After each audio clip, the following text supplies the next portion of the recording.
प्यारे दोस्तों, आइए सीखते हैं बिहार बोर्ड जारी मैथ के मॉडल सेट 2026 के 37वां सब्जेक्टिव को।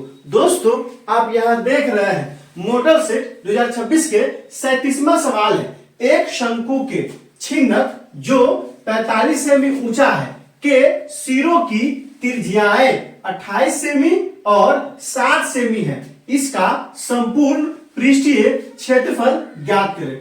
दोस्तों, डिस्क्रिप्शन का किया है, प्लेलिस्ट लगा दिया है। पहला और दूसरा प्लेलिस्ट है बिहार बोर्ड जारी मैथ के मॉडल सेट 2026-2025 के सवालों का। तीसरा चौथा प्लेलिस्ट है 2025 के प्रथम पाली में और दूसरी पाली में पूछे गए मैथ के सवालों का। पांचवा प्लेलिस्ट है विज्ञान का, 2025 के प्रथम पाली में और दूसरी पाली में पूछे गए विज्ञान के ऑब्जेक्टिव का। आप वहां जाइए, उन वीडियो को इत्मीनान से देखिए ताकि समझ बनेगा कि एग्जाम में किस तरह से पूछा जाता है और आपको कैसे बनाना है। तो आइए इस सवाल को हल करते हैं। सबसे पहले क्या करेंगे दोस्तों, यह कह रहा है शंकु के छिन्नक। तो सबसे पहले आकृति बनाया है। छिन्नक समझ रहे हैं ना, बाल्टी। हमारे घर में जो बाल्टी होता है जिससे लोग नहाते हैं, कपड़ा धोते हैं, वही बाल्टी है। बाल्टी किससे बनता है? तो छिन्नक से काट के बनता है। अगर आप इसको बढ़ाइएगा ना आगे तो क्या हो जाएगा, ये क्या बन जाएगा, ये एक शंकु बन जाएगा। तो चूंकि शंकु से काट के बनता है इसलिए यहाँ लिखा गया है एक शंकु के छिन्नक। तो छिन्नक क्या है, ऊंचाई कितना है, 45 सेंटीमीटर। इसको ऊंचाई बना दिए, कितना हो गया, 45 सेंटीमीटर। के सिरों की त्रिज्याएं 28 सेंटीमीटर और 7 सेंटीमीटर है। तो दोस्तों, हम लोग अच्छे से जानते हैं बाल्टी में क्या होता है, निचला जो पेंदी होता है वह सिकुड़ा होता है और ऊपर जो होता है खुला हुआ वो बड़ा होता है, फैला हुआ होता है। तो ये क्या है, पेंदी हो गया, और ये क्या है, ऊपर के बाल्टी का ऊपर वाला हिस्सा है जो खुला हुआ है। तो कह रहा है दोनों सिरों का 28 सेंटीमीटर और 7 सेंटीमीटर है। आप समझिए गए होंगे, क्योंकि छोटा क्या होगा, नीचे की त्रिज्या होगा, इसको स्मॉल आर माने हैं, तो नीचे की त्रिज्या क्या होगा, 7 सेंटीमीटर, और ऊपर की त्रिज्या क्या होगा, बड़ा आर माने हैं 28 सेंटीमीटर। इसको लिख दिए हैं, क्या लिखे हैं, शंकु के छिन्नक की ऊंचाई 45 सेंटीमीटर और capital R 28 centimetre, small R 7 centimetre. क्या कह रहा है, इसका संपूर्ण पृष्ठीय क्षेत्रफल ज्ञात करें। तो दोस्तों, संपूर्ण पृष्ठफल तब तक नहीं ज्ञात कर सकते हैं जब तक इसकी तिर्यक लंबाई नहीं मालूम हो। तो सबसे पहले क्या करेंगे, छिन्नक के तिर्यक लंबाई ज्ञात करेंगे। तो आइए, क्या होता है फॉर्मूला, तो शंकु के तिर्यक ऊंचाई, इसको ऊंचाई कह लीजिए या लंबाई कीजिए, छिन्नक के तिर्यक ऊंचाई। तो ऊंचाई को क्या लिखते हैं, तिर्यक ऊंचाई को तो एल से लिखते हैं। तो एल बराबर क्या फॉर्मूला होता है, आप इसे जहन में बैठा लीजिए, ये बहुत ही इंपोर्टेंट फॉर्मूला है और हो सकता है कि एक नंबर में सीधे पूछ भी दे। एल बराबर क्या होता है, root under H square plus bracket capital R minus small R के होल स्क्वायर, मतलब त्रिज्याओं के अंतर का स्क्वायर। फिर से इसे जहन में बैठाइए, छिन्नक के तिर्यक ऊंचाई एल बराबर root under H square plus त्रिज्याओं के अंतर का स्क्वायर। अब क्या किए हैं, सब का मान डाल दिए। एच का मान कितना है, आप यहाँ देख रहे हैं 45 है, तो 45 डाल दिए, स्क्वायर है तो स्क्वायर, प्लस है तो प्लस, कैपिटल आर का मान कितना है 28 है, तो यहाँ 28 डाल दिए है, माइनस फॉर्मूला से तो माइनस, स्मॉल आर का मान कितना है, तो 7 है, तो यहाँ क्या डाल दिए हैं, 7 डाल दिए। अब देखिए 45 का स्क्वायर, जब आप 45 गुने 45 कीजिएगा, कितना गुने कितना, 45 गुने 45, तो कितना आता है, आता है 225। आप चेक कर सकते हैं। तो क्या हो गया दोस्तों, 45 का स्क्वायर क्या लिख दिए, 225 लिख दिए, प्लस है तो प्लस, 28 में से 7 घटेगा तो 21 आएगा, और 21 का स्क्वायर कितना होता है, 144 होता है। तो बराबर रूट है तो रूट 225 प्लस 21 का स्क्वायर 441। अब दोनों को जोड़े हैं तो रूट, देखिए 5 और 1 कितना हो गया, 6। फिर यहां से देखिए 4 और 2 कितना हो गया, 6। फिर देखिए 4 और 0 क्या हो जाएगा, 4 और 2 के 2, रूट अंडर क्या आ गया, 2466। रूट अंडर मतलब इसका वर्गमूल निकालना होगा। यहाँ क्या किए हैं, वर्गमूल निकाले हैं। आप इत्मीनान से अंत तक देखिए, क्योंकि 5 नंबर का सवाल है। वर्गमूल कैसे निकालते हैं इसको भी सीखिए। सबसे पहले क्या करें दोस्तों, दाहिना साइड से जोड़ा लगाया है, तो ये पहला जोड़ा मिल गया, ये दूसरा जोड़ा मिल गया। अब यहां से देखिए क्या किए हैं, 24 में भाग करेंगे तो 50-25 ज्यादा ना हो जाएगा। हम लोग जानते हैं कि वर्गमूल में जो भी संख्या लेते हैं ना उसी से गुना करते हैं। जैसे यहाँ 4 लेंगे तो 4 से गुना करेंगे, तो 4 चौका कितना हो जाएगा, 16। 4 यहाँ भी लिखे, 4 यहाँ भी, 4 यहाँ भी, तो 4 चौका 16 हो गया। तो 24 में 16 घटेगा तो क्या हो जाएगा, 8, उतरेगा 2। हमेशा वर्गमूल में जोड़ा उतरता है। कैसा उतरता है, जोड़ा। यहाँ क्या हो गया, 866 हो गया। अब क्या करेंगे दोस्तों, आप 8 के बगल में 1 2 3 4 बार बार रख के देखिएगा। 9 रखेंगे ना तब ये लगेगा। तो 9 यहाँ भी लिखे, 9 यहाँ भी और 9 यहाँ भी। तो 9 9 81 के 1 हासिल कितना हो जाएगा? 8 हो जाएगा। 9 72 और 8 कितना होगा? 80। 801 आ गया। अब क्या करेंगे? इसको घटाएंगे। आप यहाँ ध्यान दीजिए, 6 में से 1 घटेगा तो 5 हो जाएगा। ये 6 में से 0 घटेगा तो क्या हो जाएगा? 6 हो जाएगा। 8 का क्या हो गया? कट गया। चूंकि अब क्या करेंगे? इसको जोड़ेंगे तो 9 9 कितना हो जाएगा? 18 हासिल 1 और 8 1 9, जोड़े क्या हो गया? 98 आ गया। अब यहाँ क्या करेंगे? दशमलव लिए, ध्यान से देखिए। जब दशमलव लेते हैं ना तो वर्गमूल में क्या है? दो जीरो फ्री हो जाता है, मतलब हम 2 जीरो ले सकते हैं। जैसे ही यहाँ दशमलव बैठाया है यहाँ क्या आ गया है? यहाँ 2 जीरो हम ले लिए हैं। तो पहले 65 था, अब 2 जीरो लिए हैं तो 65 100 हो गया है। और फिर क्या करें दोस्तों? 98 के बगल में 1 रखिए, 2 रखिए, 3 रखिए, 4 रखिए, 5 रखिए, 6 रखिए। जब 6 रखते हैं ना तो आता है। 7 रखिएगा ना इससे ज्यादा आ जाएगा, लगवे नहीं करेगा। तो 6 रखे हैं, जब 6 रखे तो गुना कीजिए। 6 यहाँ भी लिखा गया और 6 यहाँ लिखा गया। मतलब जो भी संख्या से लगाते हैं ना वो 3 बार लिखाता है। एक लिखाता है वर्गमूल में और 2 क्या लिखाता है? बगल में, फिर उसके नीचे लिखाता है। अब यहाँ से देखिए, 6 36 के 6 हासिल कितना हो जाएगा? 3 हो जाएगा। 8 6 48 3 51 के 1 हासिल कितना होगा? 5। 9 6 54 और 54 5 क्या होगा?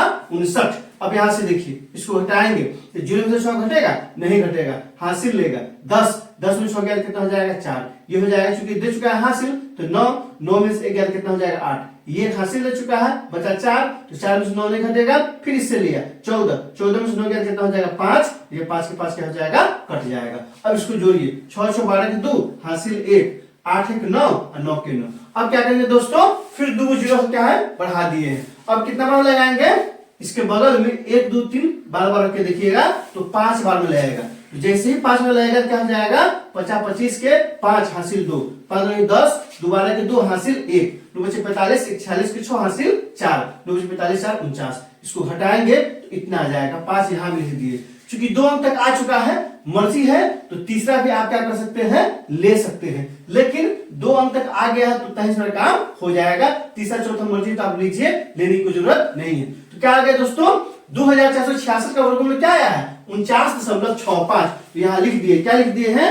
49.65। ये किसका मान निकल गया है? ये निकल गया है एल का मान। अब क्या करेंगे दोस्तों? सवाल में क्या कह रहा है? सवाल में कह रहा है इसका संपूर्ण पृष्ठीय क्षेत्रफल ज्ञात करें। तो अब हम क्या करेंगे? संपूर्ण पृष्ठ का फॉर्मूला का इस्तेमाल करेंगे। आप यहाँ ध्यान दीजिए, छिन्नक के तिर्यक ऊंचाई एल, एल बराबर क्या होता है? Root under H square plus capital R minus small R के होल स्क्वायर। अब क्या किए दोस्तों? यहाँ से एल का मान कितना आ गया है? तो एल बराबर आ गया है 49.65। किसका वर्गमूल आया है? तो 2466 का वर्गमूल आया है, जो कि आप यहाँ देखें। निकाला क्या सवाल में? तो इसका संपूर्ण पृष्ठीय क्षेत्रफल ज्ञात करें। दोस्तों आप ध्यान दीजिए, क्या कहना निकाला है? इसका संपूर्ण पृष्ठीय क्षेत्रफल ज्ञात कीजिए। संपूर्ण पृष्ठ क्षेत्रफल क्या क्या आता है समझ लीजिए। छिन्नक का वक्र पृष्ठ आएगा, उसके बाद क्या आएगा? निचला वृत्त का क्षेत्रफल और ऊपर का वृत्त का क्षेत्रफल। सबको जब जोड़ते हैं ना तो क्या निकल जाता है? संपूर्ण पृष्ठ क्षेत्रफल, और इसी को कहते हैं कुल पृष्ठ क्षेत्रफल। तो आइए कुल पृष्ठ क्षेत्रफल निकालते हैं। सूत्र होता है, क्या होता है दोस्तों? छिन्नक का संपूर्ण पृष्ठीय क्षेत्रफल। ध्यान दीजिए, बहुत ध्यान देना है आपको। क्या ध्यान देना है? छिन्नक का संपूर्ण पृष्ठीय क्षेत्रफल बराबर क्या होता है? Pi into capital R plus small R into L plus pi R square plus pi small R square. इसको जहन में बैठा लीजिए, ये बहुत ही इंपोर्टेंट फॉर्मूला है। जब सूत्र याद रहेगा ना तो कोई सवाल घर से क्या होता है? बन जाता है। क्या है दोस्तों सूत्र? छिन्नक का संपूर्ण पृष्ठ क्षेत्रफल तो क्या होता है? Pi into capital R plus small R into L plus pi capital R का square plus pi small R का स्क्वायर। आपको कमेंट करके बताना है। क्या बताना है? ये छिन्नक है ना, तो छिन्नक का वक्र पृष्ठ क्षेत्रफल होता क्या है? अगर आप कमेंट करके बता दिए तो हम समझ जाएंगे कि आप चोरी भी कर सकते हैं। बहुत सारा क्वेश्चन का आंसर क्वेश्चन में रहता है। तो क्या होता है, अगर कुछ नहीं ध्यान में है तो क्वेश्चन पढ़ के वो आंसर जहन में आ जाता है। इसलिए अगर ये कमेंट करके बता दिए तो हम समझ जाएंगे, इस तरह के सवाल आप अच्छे से बना सकते हैं। तो दोस्तों आइए क्या किए हैं, पाई के मान डाले हैं। कितना होता है 22 में 7। कैपिटल आर कितना है 28 से तो 28 डाल दिए हैं, प्लस है तो प्लस, स्मॉल आर कितना है 7 है तो क्या डाल दिए हैं 7 डाल दिए हैं, और गुने एल, एल का मान कितना आया है एल का मान आया है 49.65। यहाँ क्या लिख दिए हैं 49.65। फिर प्लस है तो प्लस, पाई का मान 22/7, कैपिटल आर कितना है 28 है, तो यहाँ क्या हो गया 28 का स्क्वायर। फिर प्लस पाई है तो 22/7, फिर क्या है स्मॉल आर का स्क्वायर कितना है 7 है तो 7 का स्क्वायर। आप ध्यान दीजिए ये क्या है तो छिन्नक का वक्र क्षेत्रफल है, ये क्या है तो ऊपर वाले का वृत्त का क्षेत्रफल है, और ये क्या है नीचे वाले वृत्त का क्षेत्रफल है। सबको जोड़ देंगे तो क्या निकलता है छिन्नक का संपूर्ण पृष्ठ क्षेत्रफल निकल जाता है। अब देखिए यहाँ से 22/7 है तो 22/7 आ गया, कितना है तो 28 और 7 कितना होगा 35, तो 35 और गुणे 49.65, 49.65। यहाँ देखिए प्लस है तो प्लस, 22/7 है तो 22/7, यहाँ कितना 28 का स्क्वायर है ना, तो इसका मतलब 2 बार गुना में यहाँ लिख दिए हैं गुणे 28 गुणे 28, फिर प्लस है तो प्लस, फिर 22/7 है तो 22/7 और गुणे 7 का स्क्वायर है, जो 2 बार गुना है ना 7 में, तो 7 गुने क्या हो गया 7 हो गया। अब यहाँ से देखिए जो कटने वाला है काट दीजिए, यह 7 से कट जाएगा कितना बार में, यह कट जाएगा 5 बार में।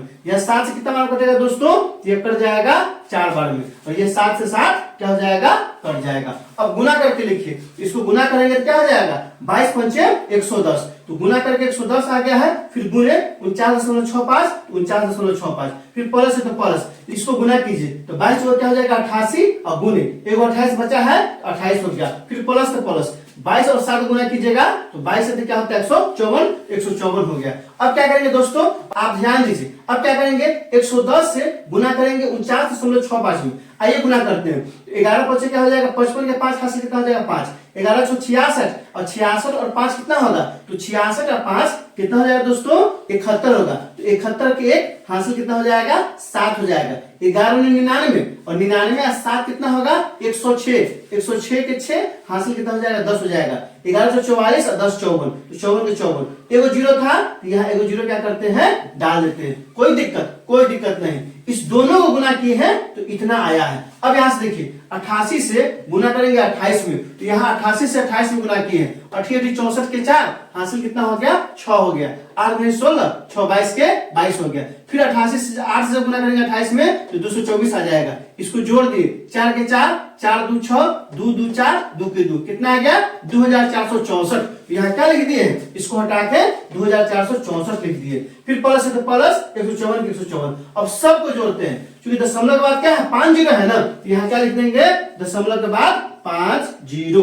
अब यहाँ से देखिए क्या है दोस्तों, यहाँ 1 है ना तो 1 हो जाएगा, यहाँ कितना है 4 है, तो 4 1 5 और 5 4 कितना हो जाएगा 9, तो यहाँ क्या हो जाएगा 9 हो जाएगा। अब यहाँ कितना है 6 है, और ये कितना है 6 6 6 12 और 12 कितना है 5, तो 12 5 कितना होता है 17, 17 क्या हो जाएगा 7 हो जाएगा, हासिल कितना आ गया 1 आ गया, तो 4 और 1 हासिल कितना हो जाएगा 5 आ जाएगा, 5 और 4 कितना हो जाएगा 9 हो जाएगा, और 9 1 कितना हो जाएगा 10, 10 की क्या हो जाएगा 0, हासिल कितना हो गया दोस्तों, तो हासिल 1 हो गया, तो 5 1 कितना हो जाएगा 6 और 6 और 2 कितना हो जाएगा 8, तो यहाँ से क्या हो जाएगा 8 आ जाएगा। कितना है दोस्तों, तो ये सब कितना दिया है सेंटीमीटर ना, यहाँ से हो जाएगा सेंटीमीटर स्क्वायर। आ गया है छिन्नक का संपूर्ण पृष्ठ क्षेत्रफल कितना आ गया है 21,11,000 8,079.50 सेंटीमीटर स्क्वायर आ गया है। इसको लिख देंगे अतः में, क्या लिखेंगे अतः एक शंकु के छिन्नक का संपूर्ण पृष्ठीय क्षेत्रफल कितना है 8,079.5 है। यही क्या हो गया हमारा आंसर हो गया, क्योंकि दशमलव का जीरो का मतलब नहीं होता है इसलिए इसको हटा दिए। आप इसे ध्यान से देखिए, आप क्या कीजिए कॉपी कलम उठाइए, इसको अच्छे से नोट कीजिए, और कम से कम 10 नहीं तो 5 दोस्तों के बीच इसे जरूर से जरूर शेयर कीजिए। दोस्तों इसमें कहीं कोई दिक्कत है आप कमेंट करके हमें बता सकते हैं। अगर आप इस तरह से सजा के एग्जाम में बना देते हैं ना, तो पूरा के पूरा कितना नंबर मिलेगा जानते हैं, पूरा के पूरा 5 नंबर आपको मिल जाएगा। तो दोस्तों आप इसे अच्छे से नोट कीजिए और इसे बार बार बनाइए, और इस वीडियो को बार बार देखिए, ताकि सारा कंसेप्ट अच्छे से क्लियर हो जाए, और सूत्र भी क्या है दोनों अच्छे से जहन में बैठा लीजिए। दोस्तों इसमें कहीं कोई दिक्कत है आप कमेंट करके हमें बता सकते हैं। क्या आपने सीख लिया, कमेंट करके बताइए, इंतजार रहेगा। वीडियो अच्छी लगी तो लाइक कीजिए, मेरे चैनल को सब्सक्राइब कीजिए, ज्यादा से ज्यादा शेयर कीजिए। बहुत बहुत शुक्रिया।